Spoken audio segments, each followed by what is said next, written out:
Good morning, everybody. We're here at Bobby's Hobbies, and well, what we're doing now is testing two linked Tyco power torque motors.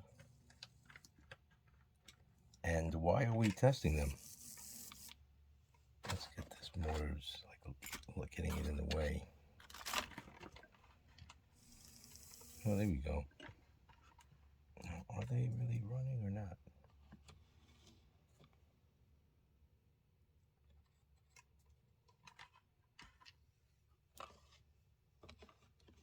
Some kind of short there.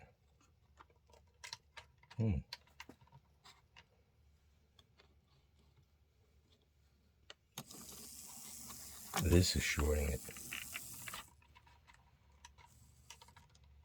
That's interesting.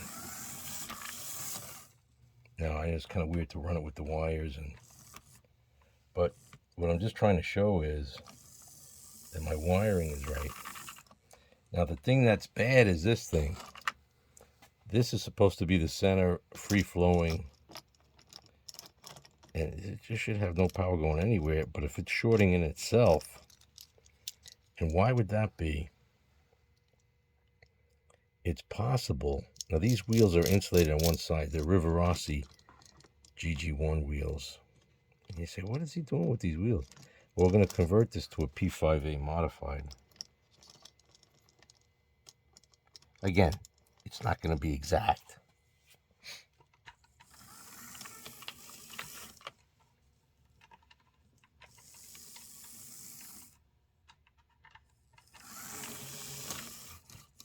Okay. All right. It's working. The light works. The motors work. It's 10-wheel drive because one of those axles is a dummy axle. And this is going to go... What is this thing, huh? Well, this is a crude center 6-wheel drive. It's a dummy drive on Athearn, but I've got Rivarossi GG-1 wheels. And we're going to make a P5a out of this Hulk, this Amtrak shell. So we'll see how it goes. Alrighty then. That should be it for now. Thank you so much for watching, and please, if you're enjoying this kind of stuff, like and subscribe. Thank you again.